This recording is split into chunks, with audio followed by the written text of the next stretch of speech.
So welcome to CampHackerTV, everybody. My name is Travis Allison from CampHacker.org. I'm really excited to meet online for the first time Gary Forster and have him on the CampHackerTV show. Gary, welcome to the show. Thank you. For those who don't have, and I know your name despite the fact that I don't have very deep Y connections, but I've always been impressed with the programming stuff that you've put out and things that you've been doing in the newsletter. So for those who don't know you, I wonder if we could start with what your introduction to summer camp was. I was a Boy Scout, started 11 years old, and it was the classic boys-led activity. I was a kid that had trouble speaking. I had a horrible stuttering problem when I was in elementary school. Still had that as a young scout, but really got into the outside activities. We camped out, learned how to backpack, building fires, things like that. And then working on up to patrol leader, where you get elected to be a leader amongst the other boys. And then just really took to that. My brother got to go to YMCA camp, but we couldn't afford for both of us to go because it was $17 to go to scout camp and it was $60 to go to Y camp. So I was always a little jealous, but I made the best of it, figuring he was kind of a pansy because he slept in a cabin and we slept in a tent. And then when I graduated high school, though, my first job heading off to college was as a camp counselor working for the YMCA, partially because they paid a whole lot better than the Boy Scouts. Now, I'm having some trouble with the video, Gary. I'm losing what you say. Although I heard you say that you started counseling at YMCA. Can I just get you to check and see, just say hello again and see if your video is working?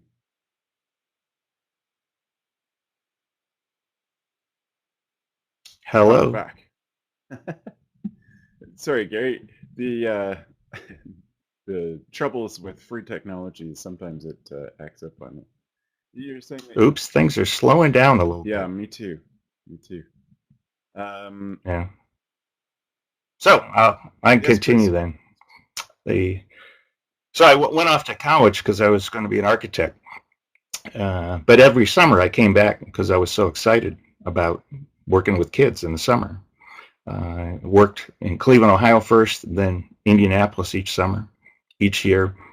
Get more involved in tripping programs, leading trips that went all the way as far as the Pacific Northwest, around Mount Rainier. And then my fourth year in architecture school, where we head off to Italy, I was planning to come back and lead a really extensive set of trips when I got back. And those were in the days where you just didn't make transatlantic phone calls unless it was emergency. So I got back just before summer camp was to start, and got an urgent letter from my new executive that said, past camp director has been fired, no trips programs this summer. If the camp is to open, you'll be the summer program director. I had no interest at all staying in camp all summer. I wanted to go backpacking. But it turned out to be a real pivotal time because it was just terrific to now essentially be a counselor for counselors and use all those things that I've been learning over the years. Many of them, the problem-solving techniques we learned in architecture school. So then add that to the Arab oil embargo in 1974, which made it impossible to find a real job. And it was easier to tell my parents that I thought I was going to stick with this camping business when I got out of school. But I went on to get an MBA because they insisted, no, you need to have something real to fall back on just in case it doesn't work. Now I'm working full-time at a YMCA in Indiana, where I'm the year-round property manager and I'm the summer camp program director of a camp that was at a real turning point. We had an executive who was told, if you don't turn it around, we're selling the camp. And as a result, he hired some real firebrands to come in and try anything that might work. And that was my job for summer. And likewise, we had terrific people for outdoor education and marketing and group and conference folks. So I was able to try things that we hadn't seen work anywhere else. Well, I met my wife there. She was a camp nurse. Hired her one summer. She was the sister of my best friend's Right. wife. And so as a result, we're all relatives now. I and my wife moved off to Connecticut to run Camp Jewel, a YMCA camp up in the Berkshire Mountains. My brother-in-law stayed back to take over when the executive retired. And as a result, the two of us were in competition with each other with similar size camps. And so he would do something clever and I would say, curses, I've got to try that. And then I do something clever and he'd say, dang it, we got to try that. Then brought into the mix was a good buddy, George Painter, up in Camp Shinjikuk. And now the three of us are all competing to turn around camps. And it was so much fun, so exciting, all raising young families at the same time, all having terrific success and making lifelong friends at the same time. Well, that's great. That so you're sort of feeding off each other with and using each other's good ideas to help push camp forward. Yeah, Right. awesome. That's cool. So did you have a camp wedding then? We did not. We had to have the wedding back where the parents lived since we were a cross-country Right. couple. But we did attract folks, camp folks from all over the country to show up for it. It was pretty close to a hipping wedding with flowers in the hair and custom design rings and vows that we had written ourselves. Well, that sounds a lot like my camp wedding, actually. All of the above was what we did at camp too. So how long were you at Jewel then, Gary? 18 years. We raised two boys there, and I tell you, I'd be there today if the National YMCA hadn't come calling. I'd had just terrific success at Jewel. After we were there for a number of years, the place was, it was a unique situation. The whole camp was built brand new in 1955 after having moved from New Hampshire. This was an old camp, started in 1901. But they wanted something so it was close that they owned the entire lake because their property up in New Hampshire now had noise of summer guests and speedboats and destroyed the peace and quiet of this wilderness experience. So they were able to find a place just an hour and a half from Hartford. They could own 500 acres. They could own the entire 50-acre lake. They raised the money to build the entire camp all at one time. Now, that may sound like a great idea, but for the first 20 years, their maintenance man only had a sweep. Right. And then at the 20th anniversary, the warranty on everything in the whole camp ran out on the same day. Every window, doorknob, water heater, everything started to break at the same time. And it was the same poor guy that had been there from the beginning. So the board started to do time and motion studies on him to see why he wasn't able to keep up anymore and why he had to buy things like nails or doorknobs, which he never used to have before. So he told me, he was there when I got the job, and he was walking around telling me the story of when they came out to do an inspection. He went on then for another 10 years of just trying to drag this now at once beautiful, almost country club like they called it at the time, now that just looked worn and weathered and had a retention rate problem. And every one of the cabins he would go to, one of the board members would take photographs and make notes and say, oh my gosh, this place is looking pretty sorry. And Charlie, the maintenance guy, turns around to him and says, if your ass had been hanging out in the weather for 30 years, you'd look pretty sorry too. So I got the job primarily because I was the architecture background. They figured I could design new buildings, turn this place around. But as a result of being so poor now for so long because of the low return rate, the program was suffering and everything was hurting. So as a result, I was able to use all the different skills and call on all the network of friends that I had to do something pretty special. So within 5 years, we had the place completely filled by September 1st for the following year. This was in competition again with my brother-in-law who had accomplished that a year earlier. But then a couple years later, we got to the point that by Christmas, we had as many kids on the waiting list as the entire camp held when it was full. So I felt pretty good about the kinds of things that we were doing. So when the YUSA came knocking, I thought they were calling me because I was just a flat out camping genius.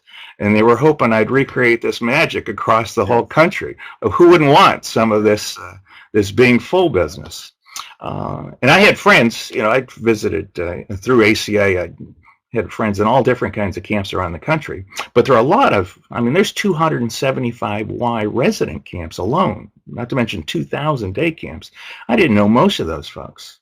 So my first summer on the job, I decided I needed to go see as many of those camps that I didn't know as possible. I went and visited 50 camps in 60 days while camp was in session.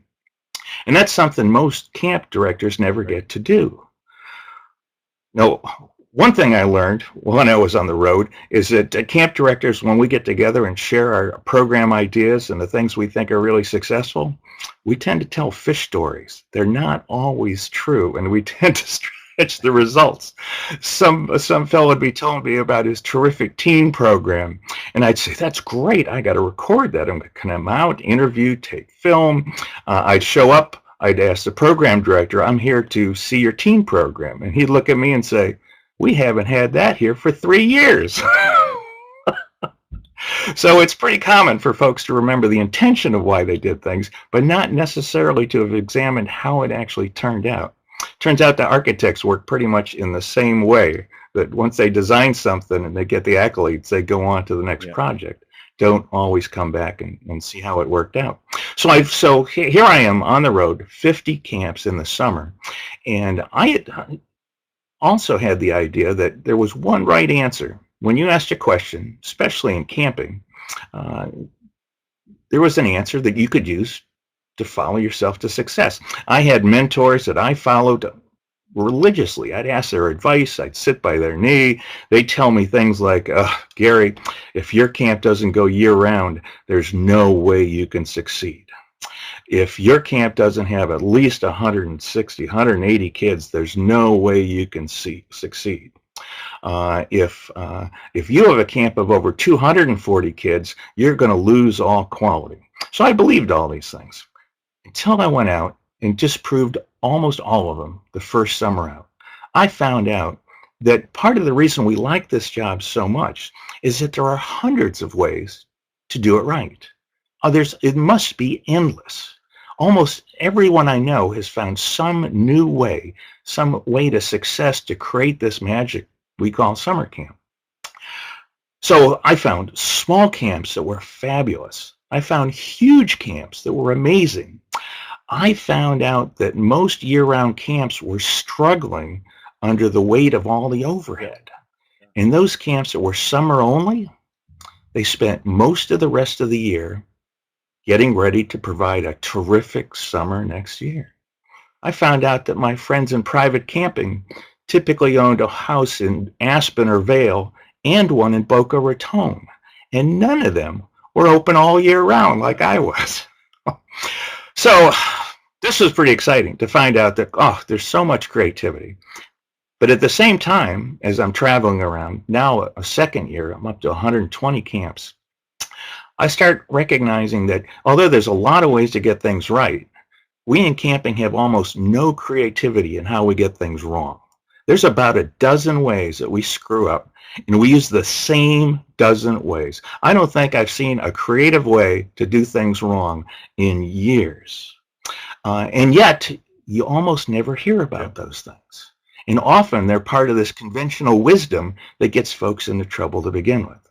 So this was terrific stuff, and now it created a foundation for me to say, maybe we can do some actual basic research. Maybe we can do some case studies and find out what works while camps are in session.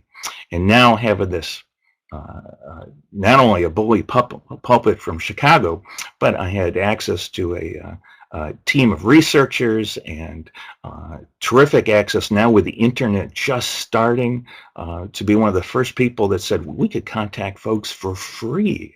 We wouldn't have to beg for money for postage and printing all the time. We were able to talk to more parents, get more feedback, and start turning ideas around a lot faster than we'd ever been able to do before. That's great. Great. So you were at the Y as what was the role? What was the role called at the National Y? The every time we got a new CEO, he called us something different. So at one time we were called consultants. And although that hadn't been the role in the past, it kind of fit because I, unlike others, spent a lot of time out in the field. And thanks to discount airfares like Southwest coming along, I was able to really stretch $1 and visit way more wives than the typical person was able to in the past.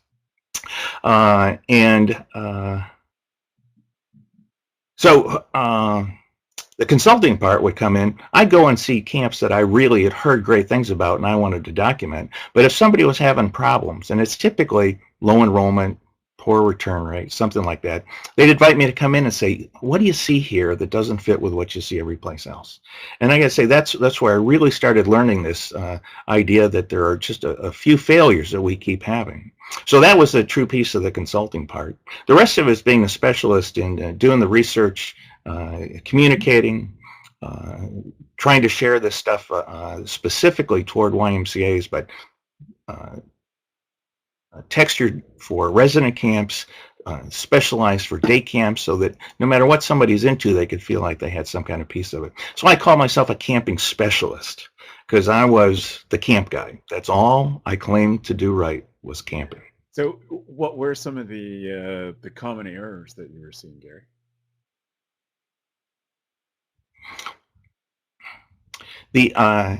This was about the time that Jim Collins' book Good to Great came out. And at that time, everybody had to read it. There was not a CEO in the country that wasn't impacted by it.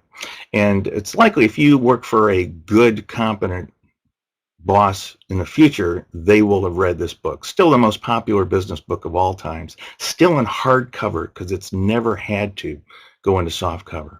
Everyone that's read it said, why doesn't the world operate this way? And the concept was that there are some businesses that get good and then they fall apart again. They may have a terrific vision, they implement part of that, a charismatic leader, and then it falls apart. And it's so many of the American corporations, General Motors, Xerox, Polaroid, they all reflect that kind of up and down. And the same kind of things would happen in camps. But there were some, Jim Collins said, that got good and then stayed good. So I was wondering, are there the same kinds of things? Might there be a number of things that only the best camps always did that the rest of us could learn something from? So for the next year and a half, I went out and specifically looked at those camps that had the highest return rates. Camps with 65 to 85% return rates, essentially perfect, and found out that there were 8 things that they did that the rest of us didn't do.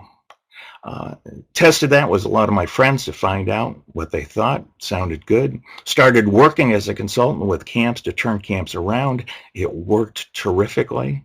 But after a few years and finding out that in the old days, we would say, you know, you take over a tough, difficult situation, it might take you 3.5 years or more before you could turn around bad word of mouth and increase your enrollment again. We're able to do it in a year and a half.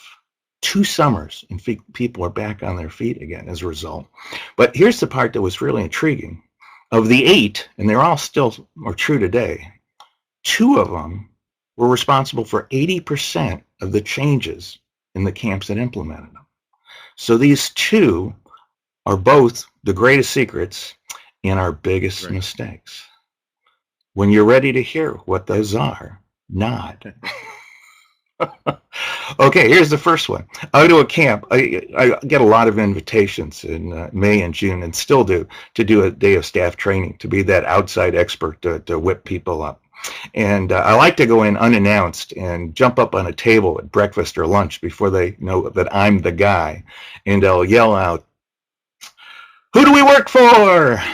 And look around and they'll all yell, "We work for the kids, yay!" And then I'll yell, "What's our goal?"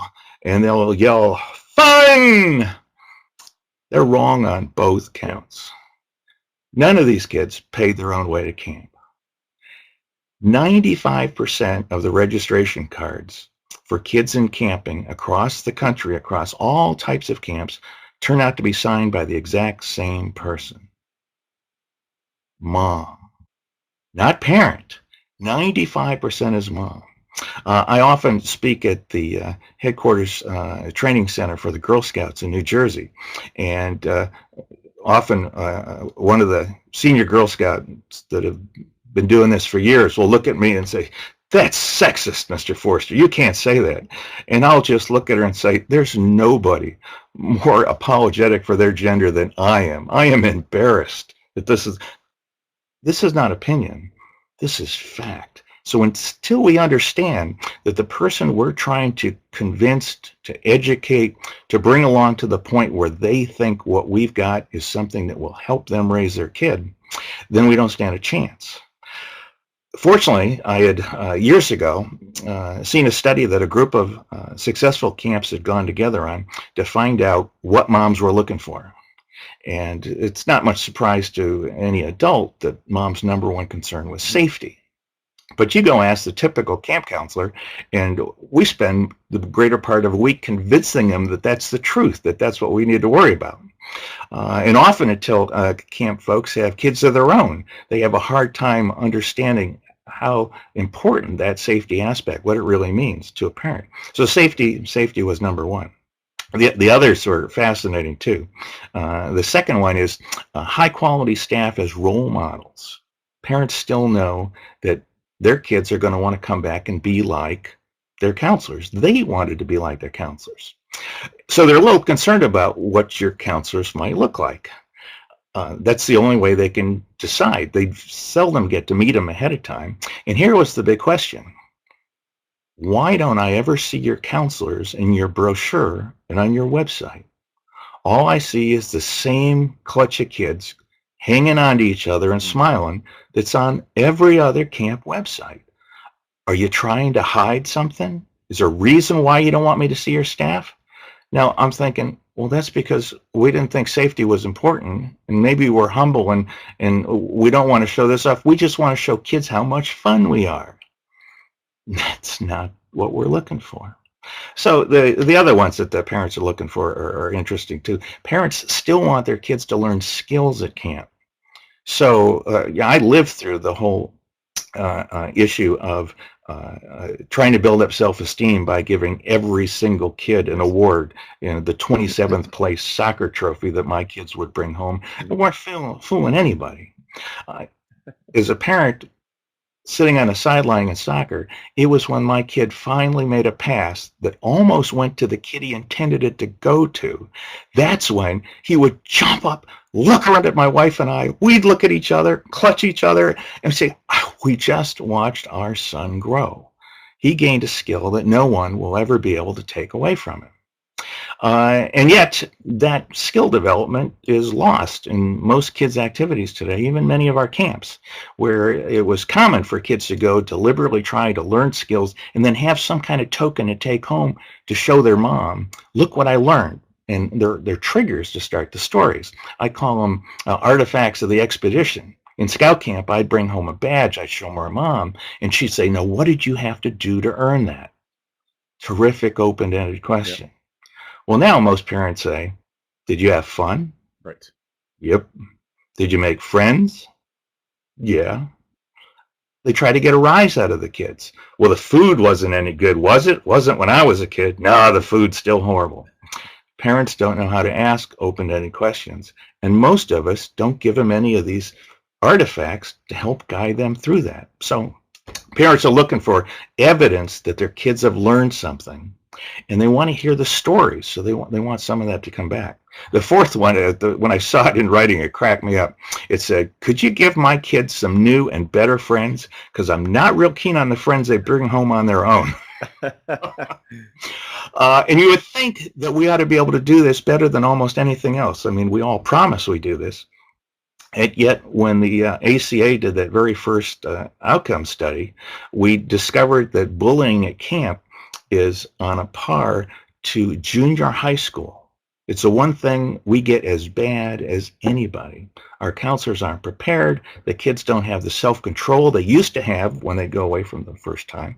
So it shows that some areas of camping we've got better at. Some areas it's become more difficult. And then the fifth one that parents said was they wanted their kids to have fun. Now, if it wasn't last. There were 35 aspects of the study that were being measured, but it was fifth on the list. That's not what Mom was looking for. Well, so that original study was done around 1983. And at that time, 27% of moms picked safety as number one. And then on a weighted scale, that overwhelmed all the others as number one. I redid the same study in 2007, and the results were shocking. 97% of moms said that safety was their biggest concern. Kids have changed a little bit. Moms have changed a lot. Right. And so the fact that Mom is our customer and most of us don't treat her like that is turned out to be even more important now than it was in the past. So that's probably the biggest one that more folks get wrong than anything else, is thinking that the kids are the customers, they sell to kids, they don't sell to Mom. And as a result, not only are they missing some of their important messages, a lot of their messages are actually dead wrong. Right. And continue to scare moms off at a time when we really need to convince them that this is good for their kids as a result. So the second one of these two, of the 80% of what you could get right, this one took me personally longer to get a hold of. I had learned a lot about community building in architecture school. Studying in Italy, we'd studied piazzas and how little villages that would form up naturally, amorphically, would fill those roles of getting people to meet each other and spend time with each other. So I would, build in things like places for kids to play checkers and chess, because I saw how that had worked in a little town in Italy. But still, I was writing articles for Camping Magazine and for Camp Business Magazine as late as 1999, saying how important it was to have some big new fun every single year, because fun was so darn important. Yep. So I go to the National Y, and I've got some of these camps that have amazing return rates, 85%, essentially perfect. There's camps that have a 30% return rate. Oh my gosh, no one wants to go back. So what's the difference? So I convince them to spend some money on research. We poll a bunch of moms and kids at the end of the summer to find out from the high return rate camps. I'm thinking how much these camps must be no fun at all. Right? These are gulag camps where the kids don't want to go back. So the results come back in September. I've promised that I'll be able to work some whiz-bang results from this. And here they come. The camps with the high return rate, they had this much fun. Terrific fun at the high return rate camps. And then we go and we look at the camps with the low return rates. This is going to be pretty embarrassing. Yes. At those camps, they had this much fun. I'm in big hot water now. I promised I was going to bring results. I go to the guys in the research, what can I do? They said, well, I think you need to call the folks back and get more data. Give me the phone numbers. I call on parents around the country. You filled out this survey. Can I talk to you and your child at the same time?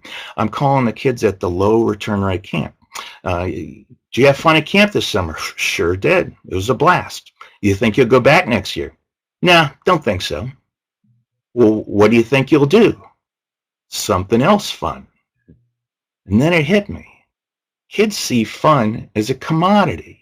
Right. Our fun isn't really any different than anybody else's fun.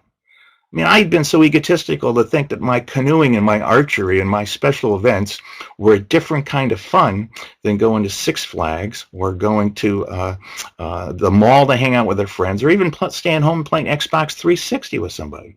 It turns out it's like milk. To a kid, fun is fun. There's something else at play here besides fun. So now I call the high return rate camps. Did you have fun? Had a blast. Are you going back next year? Absolutely. Why are you going back? That's where I made friends. Right.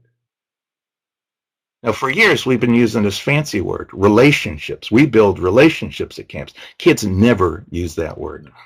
They use a much simpler word, friends.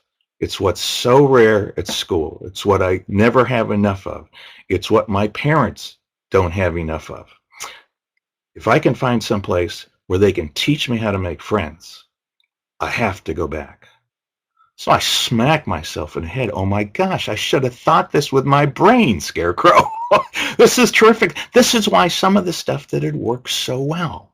So now I look back at the camps that are hurting and realize, as a site-wise, they're set up so kids almost never spend time facing each other. These are camps where they line up at the flagpole in a straight line behind their counselor. There's not a bench in camp where two folks can sit and even see each other's eyes when they're sitting together. Their dining hall's acoustics is so bad that people scream in there at lunch, eat in 10 minutes, and get out because it's so pain-inducing.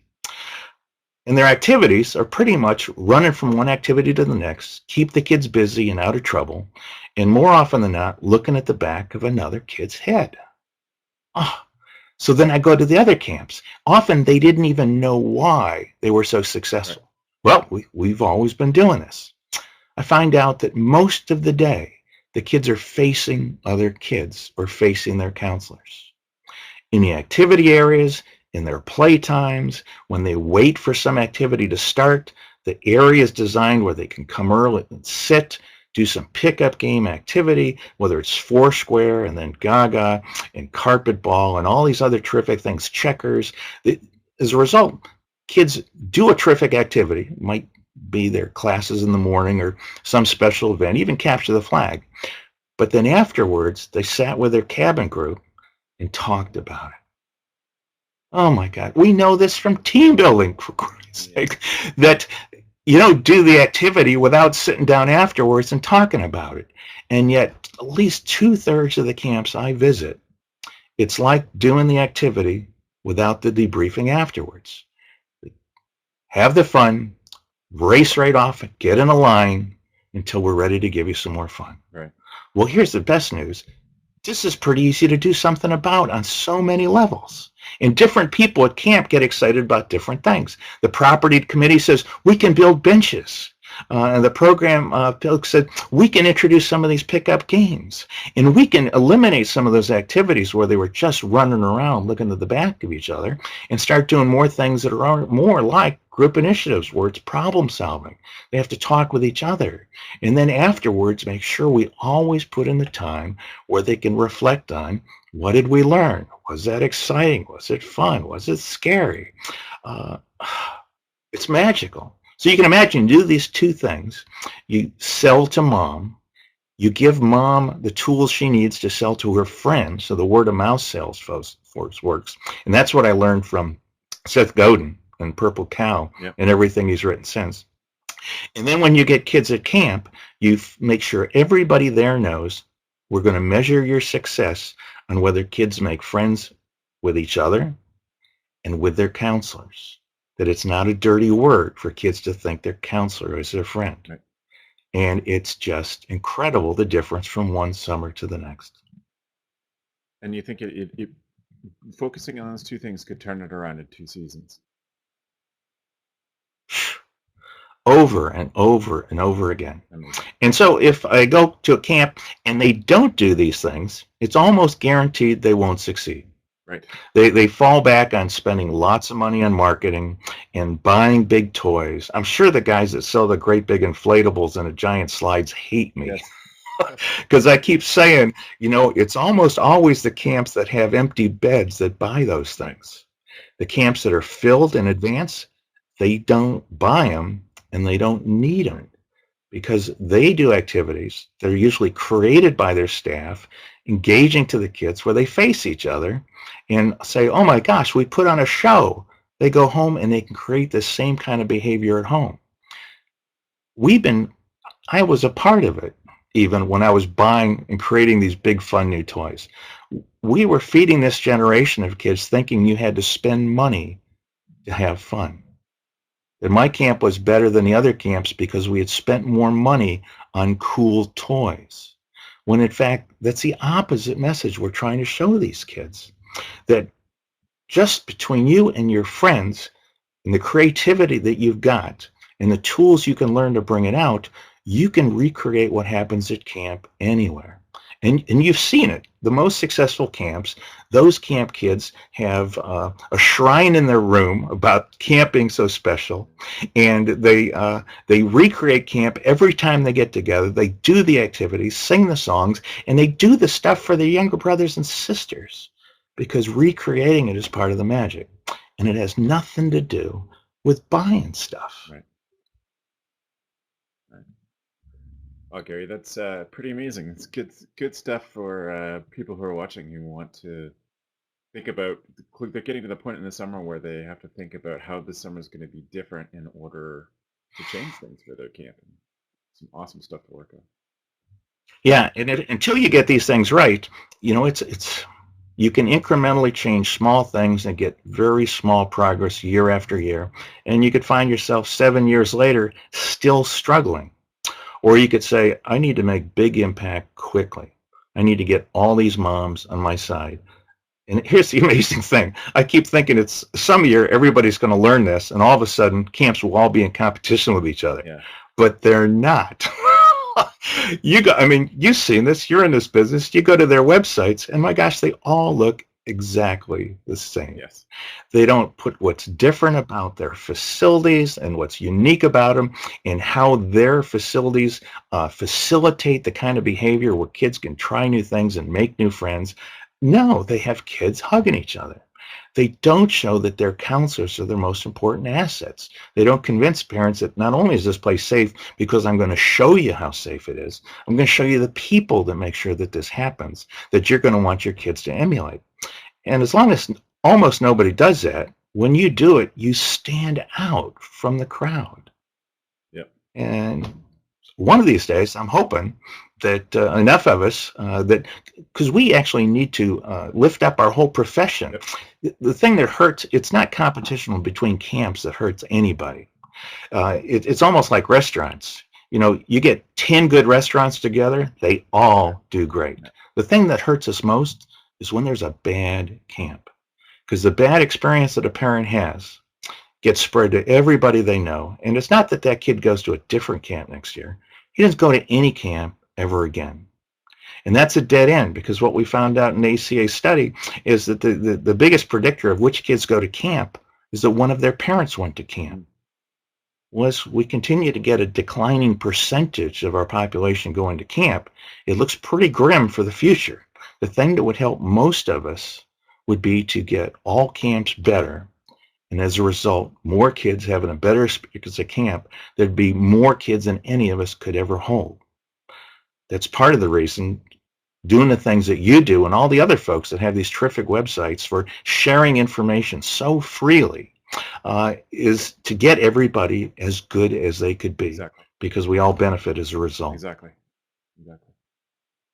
Wow. I think I've had my mind blown a little bit, Gary. All of these things are very logical to me, and things that I've addressed at different points in my camp career or my career as a consultant helping camps sell themselves. And I just love that there are two things that are so easy to change. Honestly, you just need to think about how you're talking to moms and how you're portraying safety and how you're building friends. So three things that could make such a huge difference. So that's pretty amazing. Now, there's more. That's part of the beauty. We get better every year. Another key thing is that camps work best when we use the original model of a small cabin group, right. College-age counselor and a group of kids. That we get into trouble when we have too many kids in a group, because it starts resembling free swim. Yeah. You post lifeguards around the outside and you throw a pile of kids into a huge cabin, and as a result, not enough supervision, not enough attention to making sure that each kid is getting what they could out of it, and kids fall through the cracks. And you just don't develop those friendships with these counselors, which is so magical, because the age of the counselors is critically important too. If you were to ask a 9-year-old at camp how old they think you are, what would they say? 80? Right. They have no clue how old we are. We're just ancient. But they know how old 19-year-olds are, because they just left the house. Right. They just got out of high school. These kids are gods. Oh my gosh, I can't wait to be away from my parents, have a car, have a job where you get paid, where more people hug you than I've ever seen anybody hug. You live in a cabin in the woods. Oh my gosh, I want to be just like you.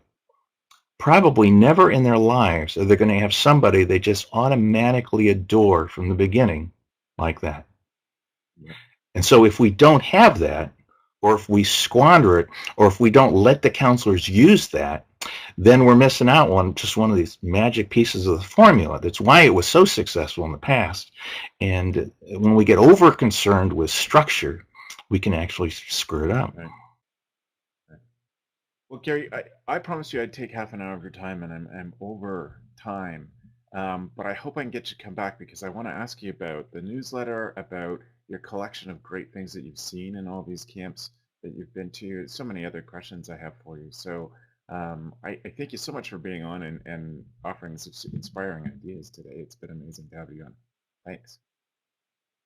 Great, and it's been terrific to meet you. I've heard of you so often. I've been a subscriber to your newsletter, and my gosh, I don't get a day goes by without 10 Pinterests with your name on it. So thank you so much for sharing those terrific ideas. You're welcome. You're welcome. Thanks for being on Camp Hacker TV, Gary. Thank you. Great. Good. So we're going to call that the end of the official show. When I get it up online, I'll edit off the beginning and end of it. But before you go, I thank you. I do hope you'll come back on again, because I think there's a lot more brain to pick in there than this very short conversation.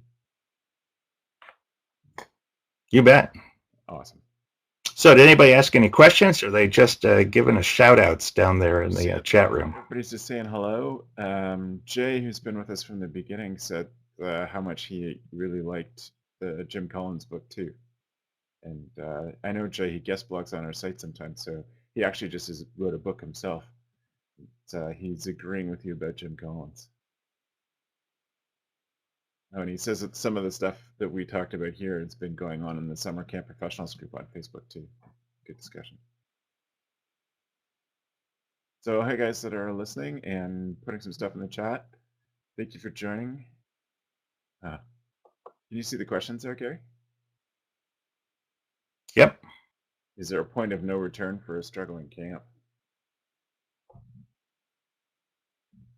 Well, fortunately not, because they keep making new kids. So, I mean, there have been camps with horrible reputations, and even a tragedy that folks are able to get by. And surprisingly, even the worst camps I've ever seen, there's still some people that love them. Right. Those 30% return rate, the ones that continue to come back, there's something about the place those folks still love. So there's a piece to build on no matter where you're at. And where parents are starving for quality. If you can stand out from the pack by just being remarkable, at least for now, you can write your own ticket. There are a lot of for-profit camp directors out there now who have just gotten into the business, bought an old camp or bought a new piece of property. People are still building brand new camps. The YMCA alone has built 15 new resident camps in the last 12 years. Brand new from scratch. Yeah. So the demand is there. The problem is, can we get those folks that are having a hard time to join us in quality? Because then we'd be able to keep kids for a longer period of time, right. And then their kids and grandkids will come back to camp too. Right. Yeah. Cool. So Jay says he just read Driven by Robert Herjavec about entrepreneurship, which is camp is all about. Oh, it's a good recommendation, Jay. Yep. Sure. Yep. Good. Well, thanks, Gary. It was awesome having you on. It was really nice to meet you via the internet. You too. Thanks. Okay, thanks. I'll be back Good night. About having you on soon.